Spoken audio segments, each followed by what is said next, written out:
All right, take two. This is much better. I got better lighting, so it's not so pixelated, and I'm very excited to be here back. Uh, and so I wrote this blog like almost 2 weeks ago, but then we ended up having to move out of our house. Yeah, because of quarantine, COVID. It's wonderful being a nurse's family. But anyway, so I am here and I am so super excited that you are here with me. And I am really super excited because I actually got to use my own blog post. So I finished writing it, right? And then the very next day is the day that we had to move out. And not even the whole next day. Like I wrote it the night before and um then we had to move out that morning after I woke up. So, this is called Benefits of Gratitude. And this whole month, well, it's kind of a month, it's Advent. And in my group, which is on Facebook, the Little Respite Solution Oriented Mamas. So, the benefits of gratitude, we're doing gratitude the whole, all of Advent. So anyway, why gratitude, right? What is gratitude? Gratitude starts with saying thank you for anything, and then a person transitions into being thankful for something. And sometimes the hard situations, for example, having to move out and being separated from my husband. My kids and I are in one house, and my husband is in another. And I have gotten to see what that's like. Um, this is the second time since COVID started that we've had to do this, and we're really on our own. Um, so that's been really interesting on what it would be like if Carl was not around. And so that is the benefit that I have. Not to say that I don't want my husband around. It's just to go, okay, I know I can do this. So if something happened, it's not as stressful. It sounds weird, I know. But anyway, according to Merriam-Webster Dictionary, online dictionary, it's being grateful or thankful. And for me, it's more than just a state of being, it's a lifesaver. I have anxiety and depression, and sometimes they can be debilitating. If you want to know how I deal with anxiety, definitely go back to my blog at littlerespite.com/blog, and you'll find the pausing in the storm. And that is where I talk about the anxiety and how I deal with that. Um, Gratitude keeps me from drawing in on my own emotions. And in an interview with Deanna about gratitude, she mentioned that searching for the good in each day helps her train her mind to look for the good in each day. And she said, even when she doesn't feel stable, her brain still looks for the one good thing that day. And then for ULA Life coach Kristen Warnaka, having a gratitude practice helped her be resilient over the years. So the question then becomes, how does the simple state of being grateful do so much good? Quite literally, it's brain science or neuroscience, right? That's the fancy word. And the simple act of gratitude fires off two major feel good hormones. You've got your serotonin and your dopamine. And that's according to the positivepsychology.com slash neuroscience of gratitude. And both hormones help us feel happy.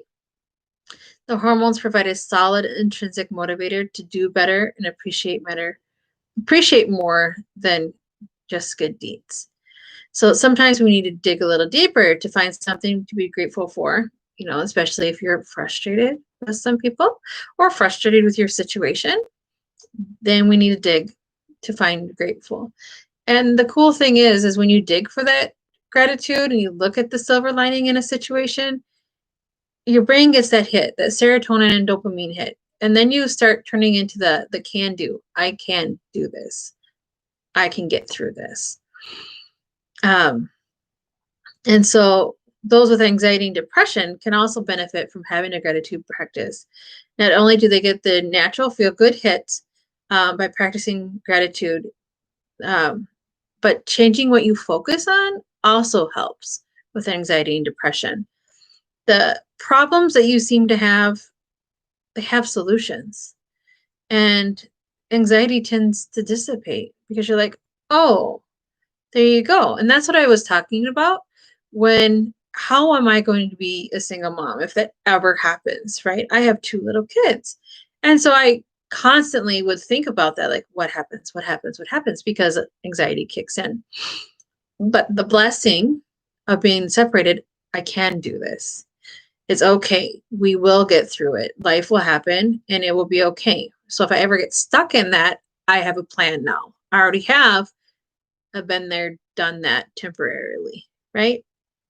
And so the problems, like I said, get solved. I get to work through it and put it away. Additionally, gratitude. Oh, here goes my screen. Additionally, gratitude releases the toxic emotions and improves sleep by washing the limbic system. So that's your emotional self in gratitude. So washing your system, your limbic system in gratitude just really helps release toxins and improves your sleep. It reduces cortisol, which is your super stress. That's your stress hormone. I call the super stress hormone because that's the one that releases your fight or flight, right?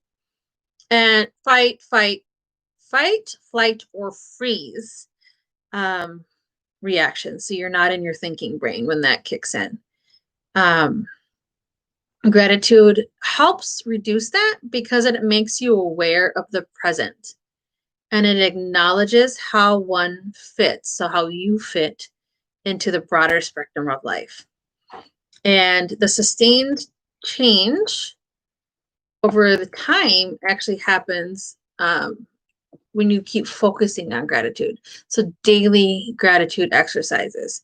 So just like the rest of your body that needs to be exercised, your brain needs to be exercised too to keep at its wellness levels. And so daily practices help us rewrite our neural pathways and keep our neurotransmitters firing in the right direction. It works like the muscle memory of doing other everyday activities. So brushing your teeth, combing your hair, whatever, all of those, like I don't really have to think about it activities, but I had to learn how to do it. Activities are the same thing with gratitude and your brain, especially if you are at the beginning of this journey and you're going, okay, I don't see it every day. It's not happening. But after a while, you're like, oh, yeah, I'm going to see the blessing in. I see the blessing in. Da da da da. So, and that's because after a while, our brain fires in these new grooves and our outlook changes and our self awareness changes. We perceive the world to be more than love, more of a loving and caring place because we're grateful for it. We perceive ourselves as more loving and caring people because we're grateful for ourselves and what we can do. And so the really cool thing is it starts to spiral in the right direction. So if you've ever experienced depression, you know depression can spiral in the wrong direction. But having a gratitude practice helps you spiral in the right direction. And another cool thing is that our brains cannot focus on gratitude and negative thoughts at the same time. So that's another way that gratitude can help with releasing anxiety and depression, because you can't have those thoughts, the anxious thoughts or the depressive thoughts, and hold gratitude. It's kind of like you can't have faith and fear at the same time either. And so that is just amazing. Deanna, in her interview with me, she said something that was like, whoo, hit the nail on the head. And I'm going to quote her exactly. She says, by actively looking for the light, I am telling my depression that it won't win. I'm in control. And so let's say you want that. You want to tell your depression, your anxiety, your stress, right? Your overstress, that you are in control and it's not going to win. How do you start if you don't have that daily gratitude practice? Well, you start one baby step at a time, just like everything else, right? You push up, crawl, you get in the crawling position, then you take a few steps, then you run. And then for Deanna, she has a picture of her son on her lock screen.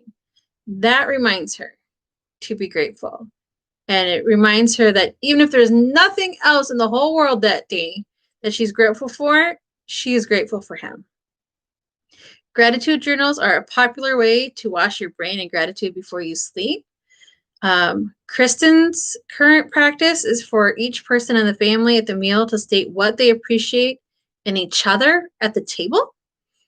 And so when you're eating that family meal, you actually tell each person why they are grateful, why you're grateful for them. The gratitude comment could be a character trait, or it can be something that they did. I've put a planner and a journal together. I'm actually getting a 35 days of gratitude journal and planner together, but I do have some sample pages if you totally want to see them. It's based on the Ignatian idea of daily examen. The practice allows us to see what we are grateful for, what we are not grateful for, and then to resolve to do better the next day. It enables us to see God's blessings. It allows God to heal the wounds that we created or others created in the day by letting love and light, God's love and light, into those situations. And then it allows God to guide our character and ambitions for the next day. In the positive psychology article, she lists appreciating yourself, visiting someone whose unconditional support means a great deal to you, and finding a gratitude buddy to help cultivate gratitude in our own lives. So even in the face of anxiety, depression, and high stress levels, or even in my case, uncertainty, right? What is going to do? What we're going to happen? A person can cultivate a gratitude practice. Once started or restarted, your brain will rewire itself to become less anxious, less depressed, and less stressed. Gratitude will reduce the toxic responses by supplying the well-needed dopamine and serotonin hormones to the limbic system. Gratitude practice daily exercises the brain to find unseen benefits of every situation. Things to be grateful for are all around us. It's the kind gestures of strangers, and it is the inner being of ourselves. And some days we must look for it.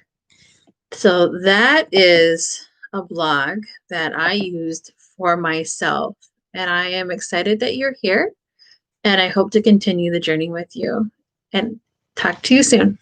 Bye.